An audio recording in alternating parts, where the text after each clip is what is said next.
¿Está Estados Unidos combatiendo el narcotráfico o apuntando realmente al gobierno de Venezuela? Cuando Washington anunció el hundimiento de un barco que transportaba drogas en el Caribe, 11 personas perdieron la vida. Caracas desmintió de inmediato y acusó a Estados Unidos de fabricar pruebas. En medio de una opinión pública que aún no se ha calmado, el presidente Maduro lanzó el plan Independencia 200, preparándose para un posible conflicto armado.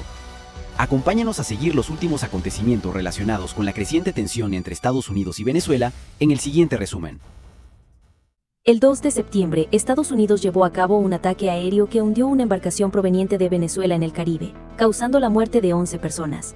El presidente estadounidense Donald Trump afirmó que dicha embarcación pertenecía a la organización terrorista del narcotráfico Tren de Aragua y que transportaba drogas ilegales, pero su administración proporcionó muy poca información sobre el incidente a pesar de las solicitudes de los congresistas estadounidenses. En el desarrollo más reciente, el 11 de septiembre el ministro del Interior de Venezuela anunció que ninguna de las 11 personas fallecidas en el ataque del ejército estadounidense era miembro de la banda Tren de Aragua. Hoy día, claro, cuando sale la noticia, los grandes confesaron abiertamente que habían asesinado a 11 personas. Nosotros hemos hecho nuestras investigaciones aquí en nuestro país y ahí está la familia de personas desaparecidas que reclaman a sus parientes, y cuando preguntamos en los pueblos, ninguno es ni del Tren de Aragua, ni es narcotraficante, ni llevaban droga. Pero ellos determinaron en la oscuridad. Hoy día la opinión pública mundial está despertando y comienza a hacerse las preguntas reales. ¿Por qué los asesinaron? ¿Cuál es el objetivo de los Estados Unidos? ¿Es atacar el combate a las drogas? ¿Es combatir las drogas? De ser cierto eso, Estados Unidos debería tener su flota entera en el Pacífico, que es por donde sale el 87% de la droga que se produce en Colombia.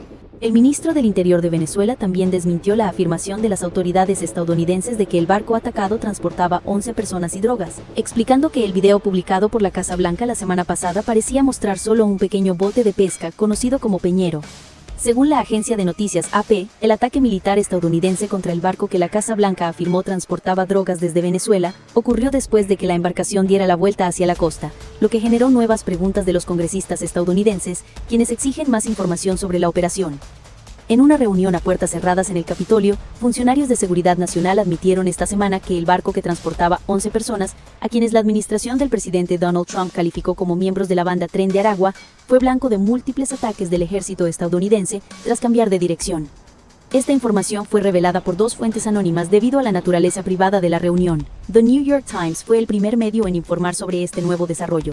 La Casa Blanca justificó la acción militar, pero algunos senadores, tanto demócratas como algunos republicanos, expresaron su insatisfacción con los argumentos de la administración y cuestionaron la legalidad de la operación. Consideran que podría tratarse de un abuso de poder ejecutivo, en parte porque se utilizó al ejército en una tarea que corresponde a las fuerzas del orden. En una carta enviada a la Casa Blanca, el senador Tim Kaine, junto con más de 20 senadores demócratas, afirmó que el gobierno federal no ha proporcionado ninguna base legal válida para llevar a cabo el ataque. Los senadores exigieron a la administración que proporcione más información sobre la situación y el uso del poder militar de Estados Unidos. La administración Trump invocó el derecho a la autodefensa como base legal para el ataque, mientras que el secretario de Estado, Marco Rubio, declaró que las bandas de narcotraficantes son una amenaza directa para Estados Unidos. Washington ha clasificado al Tren de Aragua como una organización terrorista y advirtió que podría llevar a cabo más ataques militares contra objetivos relacionados con las drogas en un esfuerzo por lanzar una guerra contra las bandas. Todavía no está claro qué revelaron los funcionarios de Seguridad Nacional en la reunión a puertas cerradas en el Capitolio sobre la identidad de los tripulantes o las pruebas de que pertenecían al Tren de Aragua. Una fuente indicó que algunos pasajeros tenían vínculos con el Tren de Aragua, pero no eran miembros directos de este grupo criminal.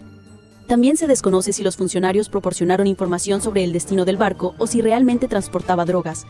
Según las fuentes, el Pentágono podría realizar más ataques militares en la región. El mismo día, el presidente de Venezuela, Nicolás Maduro, anunció el despliegue de fuerzas en 284 frentes de combate en todo el país, la medida más reciente para mostrar fuerza militar en medio de crecientes tensiones con Estados Unidos. La administración del presidente estadounidense Donald Trump ha incrementado recientemente su presencia militar en el sur del Caribe, con el pretexto de combatir el tráfico de drogas, y ordenó el despliegue de 10 cazas F-35 a una base aérea en Puerto Rico. El pueblo en armas, le doy los buenos días a todas las unidades militares, hoy partícipes de esta operación Independencia 200.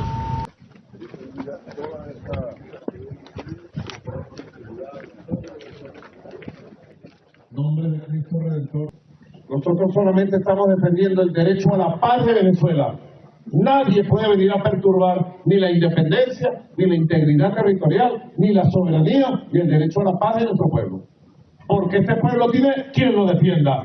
Tiene Fuerza Armada Nacional Bolivariana que lo defienda.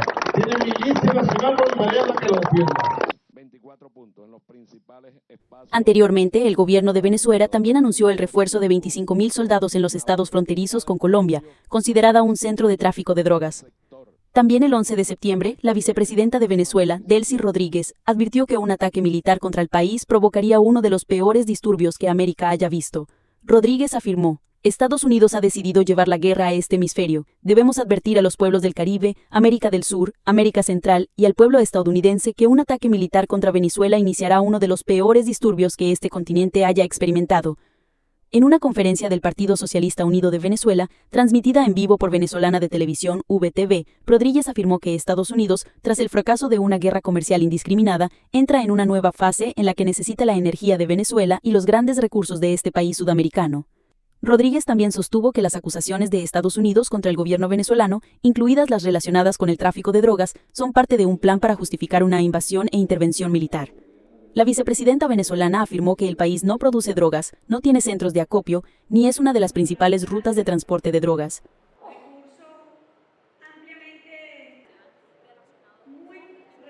¿Cómo puede existir el cartel de los soles si aquí no hay droga, si aquí no se organizan, si aquí no hay acopio? Una operación más de propaganda contra Venezuela, para criminalizar al gobierno legítimo de Venezuela. Pero siempre se dice que la mentira tiene patas cortas. Esos barcos que hoy pretenden amedrentar a Venezuela deberían estar allí en el Pacífico, si es que ellos quisieran de verdad combatir y evitar que llegue la cocaína a los Estados Unidos de Norteamérica. Deberían estar colocados allí. En un concepto también erróneo e ilícito, que es usar barcos de guerra para combatir un delito común. Pero bueno, tienen un problema de ubicación de GPS, están donde no deberían estar. Tienen que calibrar el GPS e irse para el Pacífico si no quieren que llegue la cocaína a los Estados Unidos de Norteamérica. Estamos listos y prestos. ¿Para qué? Para defender a Venezuela, para defender la paz, para defender la integridad de nuestro territorio, para defender el futuro de nuestros hijos, de nuestras hijas, para defender la felicidad social, para defender el crecimiento económico. Estamos listos. Venezuela está lista. Y esperamos que cesen ya estas mentiras. Y esperamos que el gobierno de los Estados Unidos actúe con seriedad y con mesura, y en apego al derecho, tanto de su país como al derecho internacional. Las relaciones entre Estados Unidos y Venezuela han sido tensas durante años. Washington no reconoció los resultados de la reelección de Maduro en 2018, apoyó a la oposición y aplicó sanciones integrales contra Venezuela. La semana pasada, la portavoz del Ministerio de Relaciones Exteriores de Rusia, María Zaharova, advirtió que la situación en torno a Venezuela está escalando a un nivel inaceptable, lo que podría tener graves consecuencias para la seguridad regional y global. Quiero enviar un mensaje a Qatar y a todas las naciones que dan refugio a los terroristas. O los expulsan o los llevan ante la justicia. Si no lo hacen, nosotros lo haremos en lugar de ellos. La crisis en Oriente Medio continúa intensificándose, mientras las últimas tensiones entre Israel y Qatar captan la atención de la opinión pública internacional. Casi un año después del ataque del 7 de octubre de 2023, el conflicto en Gaza no muestra signos de disminuir, sino que, por el contrario, se está expandiendo más allá de la franja de Gaza. Los bombardeos aéreos, las advertencias severas y las rápidas reacciones diplomáticas de varias partes han convertido a Doha en el centro de un nuevo enfrentamiento, presentando un desafío serio para los esfuerzos de mediación y para el proceso de búsqueda de una solución duradera en la región. El primer ministro israelí Benjamin Netanyahu, el 10 de septiembre, emitió una advertencia a Qatar de que debe expulsar a los funcionarios de Hamás, a los que llamó terroristas, o someterlos a juicio. De lo contrario, Israel actuará. Netanyahu acusó a Qatar de proporcionar refugio y financiamiento a Hamás.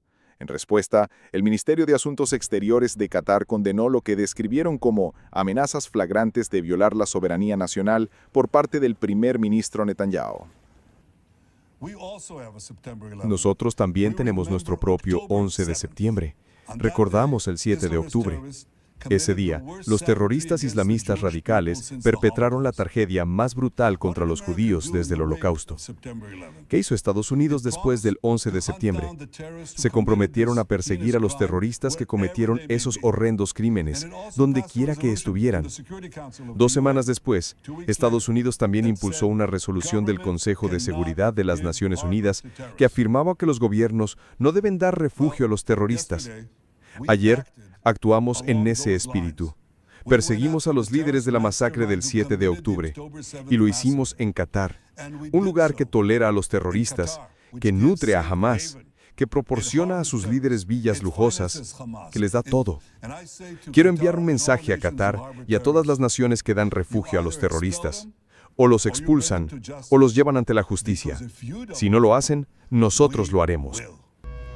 Por parte de Hamás, esa facción informa que el ataque de Israel contra sus líderes en Doha no cambiará las condiciones de este grupo palestino para poner fin al conflicto en Gaza. En un discurso televisado el 11 de septiembre, el funcionario de Hamás, Fawzi Balhoum, declaró que el ataque fue dirigido contra su delegación de negociación mientras discutían la propuesta de alto el fuego del presidente de Estados Unidos, Donald Trump.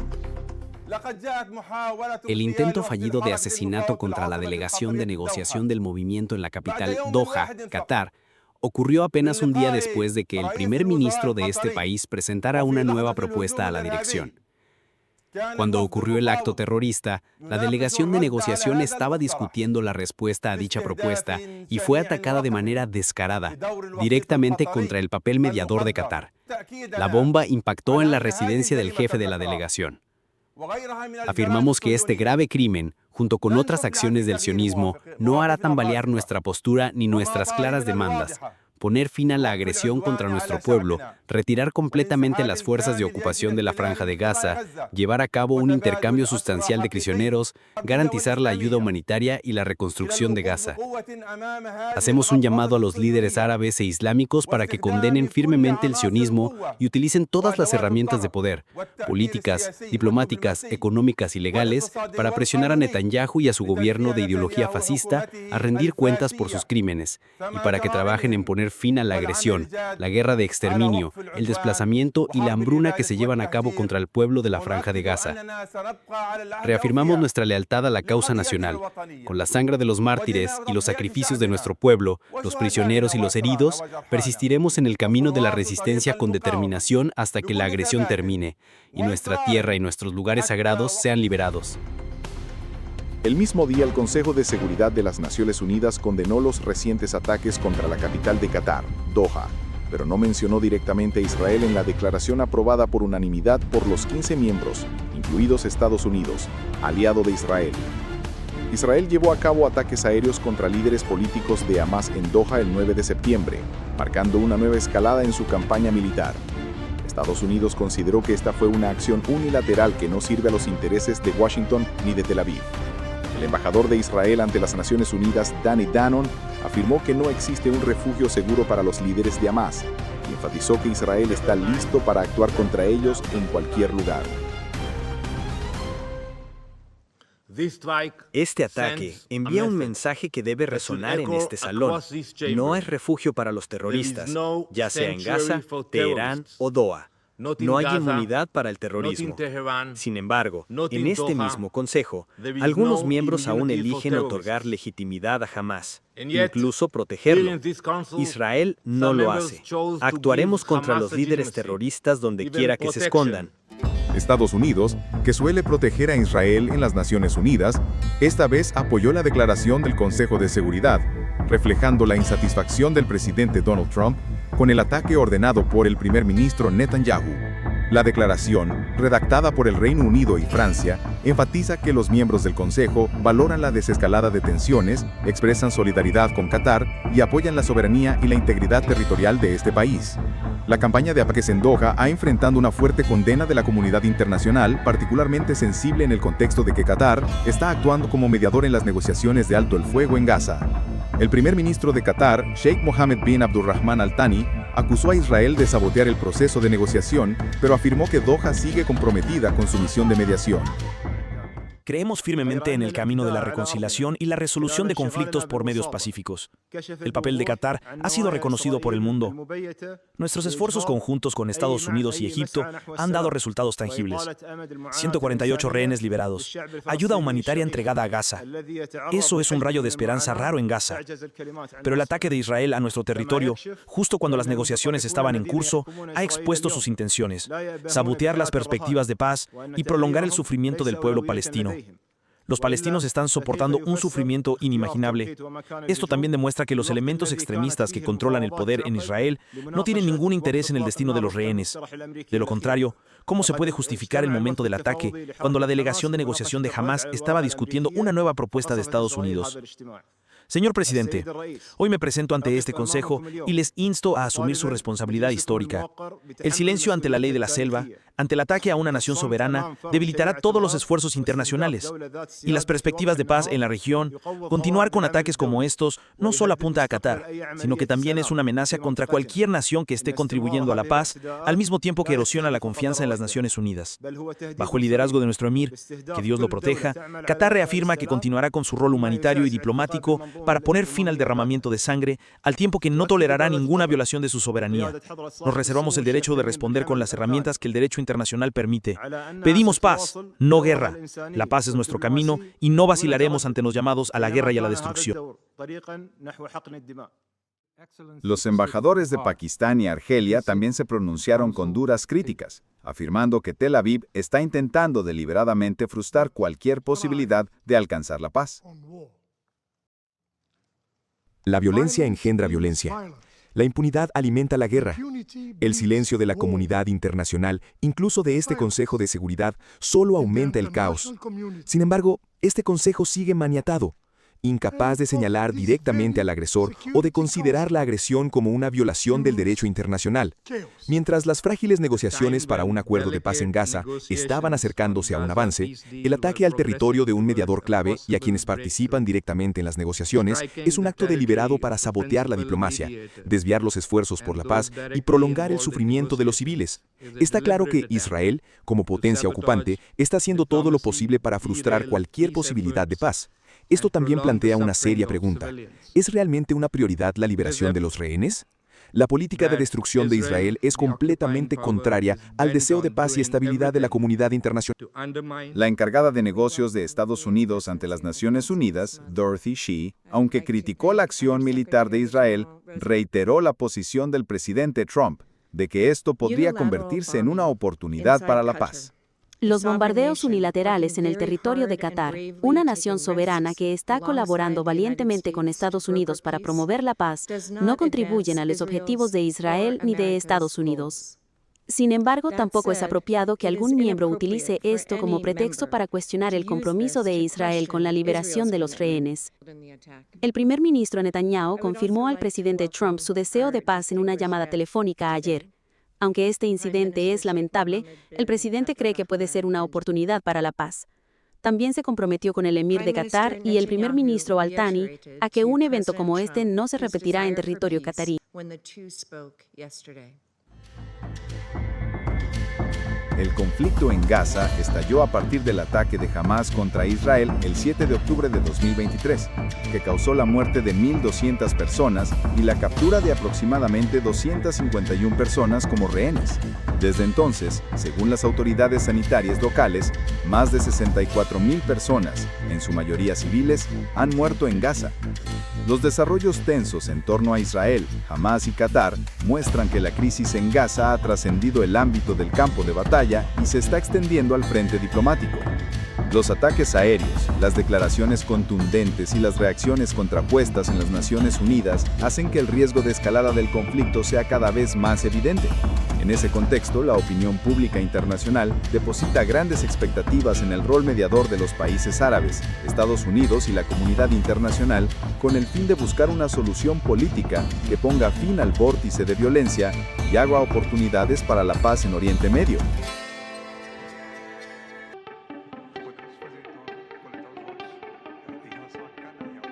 El 11 de septiembre, el expresidente de Brasil, Jair Bolsonaro, fue condenado por el Tribunal Supremo a 27 años y 3 meses de prisión por conspirar para llevar a cabo un golpe de Estado con el objetivo de derrocar al presidente Luiz Inácio Lula da Silva.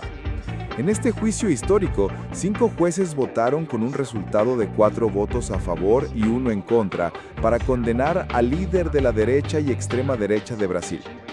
4 de los 5 jueces del Tribunal Supremo de Brasil estuvieron de acuerdo en condenar a Bolsonaro por los 5 cargos en este caso decisivo y le impusieron una pena de 27 años y 3 meses de prisión. Bolsonaro, de 70 años, fue acusado de liderar una organización criminal armada con el fin de mantenerse en el poder tras perder las elecciones de 2022 frente al presidente Lula da Silva. Se cree que la conspiración para el golpe de Estado incluía un plan para asesinar a Lula, pero no se llevó a cabo debido a la falta de apoyo por parte del liderazgo militar. Además de Bolsonaro, otros 7 cómplices, incluidos un exministro y comandantes militares, también fueron condenados. El juez que emitió el último voto, Cristiano Zanin, declaró que los acusados habían formado una organización criminal armada y debían ser condenados en base a pruebas claras. Actualmente, Bolsonaro se encuentra bajo arresto domiciliario desde agosto por razones de salud y no asistió a las audiencias judiciales. Recientemente fue visto vistiendo una camiseta tipo polo verde y pantalones negros, de pie junto a su cuñado Eduardo Torres en el patio delantero de su casa en Brasilia, antes del inicio del juicio, según informó un periodista de AFP. En una entrevista con un periodista, el presidente de Estados Unidos, Donald Trump, dijo que estaba muy sorprendido de que el expresidente de Brasil, Jair Bolsonaro, fuera condenado por la mayoría de los miembros del Tribunal Supremo por conspirar para dar un golpe de Estado y permanecer en el poder tras perder las elecciones de 2022. En Brasil, Bolsonaro acaba de ser declarado culpable por la Corte Suprema. Usted ha dicho muy claramente que aplicaría medidas de sanción. ¿Está considerando medidas de sanción adicionales contra Brasil por el caso de Bolsonaro? Sí, vi ese juicio. Lo conozco bastante bien. Un líder extranjero. Es un buen hombre. Creo que fue un buen presidente de Brasil. Y es sorprendente que eso pueda suceder. Es muy similar a lo que intentaron hacerme a mí. Pero no se salieron con la suya. Pero siempre puedo decir esto. Lo conozco como presidente de Brasil, es un buen hombre, y no vi que eso sucediera. Estoy muy insatisfecho con esto. No conozco muy bien al presidente Bolsonaro, pero sé que es el líder de un país. Y siempre lo he visto muy directo, muy excelente en realidad como hombre, un hombre muy excelente. Creo que es una cosa terrible, muy terrible. Creo que esto es muy malo para Brasil.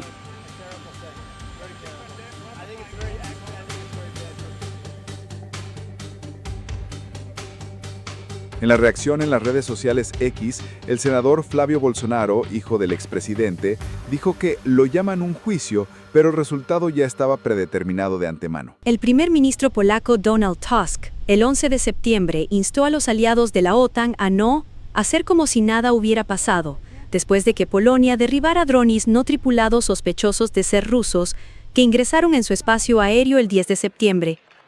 En declaraciones ante la prensa tras la reunión del Consejo de Seguridad Nacional, Tusk afirmó que Polonia está segura de que Rusia está detrás del incidente, algo que calificó de inaceptable para aquellos países que promueven la normalización de relaciones con Moscú.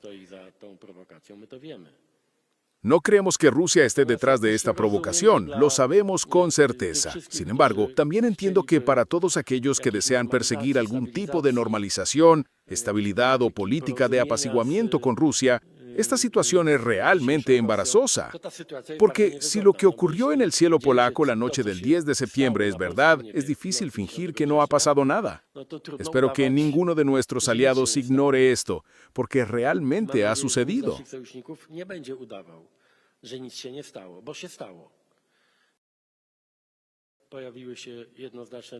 Polonia ha recibido declaraciones de apoyo claras y sustantivas. Lo he oído de manera completamente transparente del presidente francés, así como de los líderes británico, neerlandés y sueco. También cooperaremos estrechamente con Ucrania en el sistema de defensa antiaérea contra drones. Rechazamos cualquier distorsión de la información o propaganda que sugiera que Ucrania está detrás de este ataque, que fue una provocación ucraniana o que solo fue una coincidencia, un accidente o un error. No, nuestra convicción aquí es clara. La Federación Rusa es responsable de lo que ocurrió en el cielo polaco.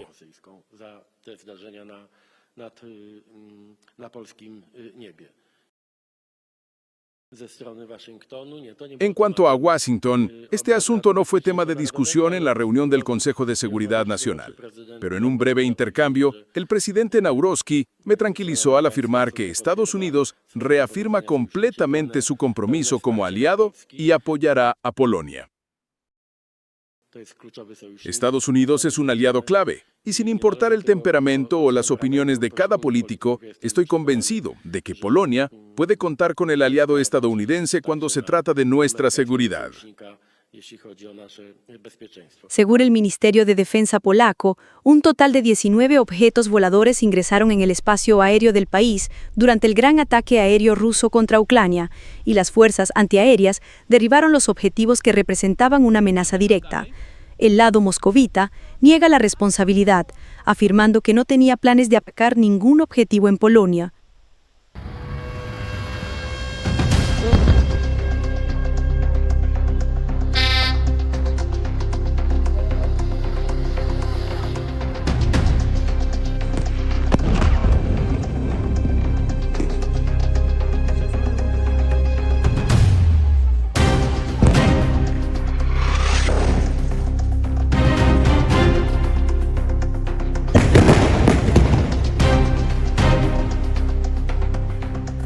En el contexto de una escalada del conflicto en Oriente Medio, Israel no solo mantiene sus operaciones militares en Gaza, sino que también ha ampliado el alcance de sus ataques a otros países de la región. Las represalias dirigidas contra las fuerzas hutíes en Yemen y un ataque aéreo sin precedentes en la capital de Qatar, Doha, han llevado la tensión a una nueva fase, generando preocupaciones sobre el riesgo de que se extienda a una crisis regional. El 10 de septiembre, Israel llevó a cabo ataques aéreos contra múltiples objetivos en la capital, Sanaa, y en la provincia de Al-Jauf, en el norte de Yemen, áreas controladas por las fuerzas hutíes. El ejército israelí confirmó en un comunicado que los objetivos atacados incluían un campamento militar, la sede de medios de comunicación de las fuerzas hutíes y una instalación de almacenamiento de combustible.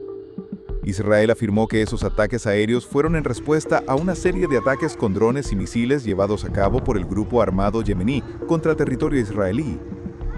Según el Ministerio de Salud controlado por los hutíes, hasta la noche del 11 de septiembre, 35 personas habían fallecido y 131 resultaron heridas en los ataques aéreos en Sanaa y Al-Jauf. El ministerio informó que la mayoría de las víctimas se registraron en la capital, Sanaa, con 28 personas fallecidas y 113 heridas, entre ellas varios periodistas. En la provincia de Al-Jauf, se confirmó que 7 personas, identificadas como trabajadores civiles, murieron y 18 resultaron heridas. La entidad advirtió que el número de víctimas podría aumentar a medida que los equipos de rescate continúan buscando entre los escombros. El canal de televisión Al Masira, controlado por los hutíes, informó que el ataque aéreo israelí tuvo como objetivo una instalación médica operada por la compañía de petróleo de Yemen, bajo la administración de los hutíes, en la calle Al-Sitin, al suroeste de Sanaa. Residentes locales afirmaron que escucharon múltiples explosiones fuertes que sacudieron la ciudad, acompañadas del rugido de aviones de combate que volaban a alta velocidad sobre el cielo. numerosas ambulancias fueron desplegadas de emergencia a diferentes áreas de la ciudad.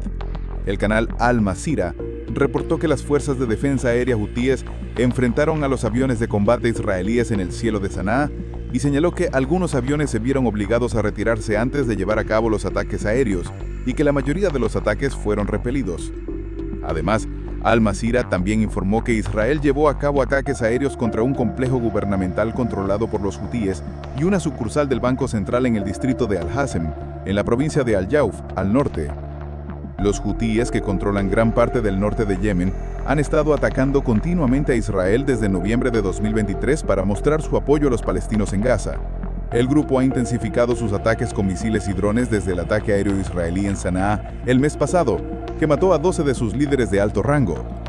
El 7 de septiembre, un dron lanzado desde Yemen atacó la sala de llegadas del aeropuerto Ramón, cerca de la ciudad de Eilat, en la costa del Mar Rojo, lo que obligó al aeropuerto a suspender sus operaciones de inmediato. Este aeropuerto, ubicado cerca de la ciudad turística de Eilat, en la frontera con Jordania y Egipto, sirve principalmente para vuelos nacionales.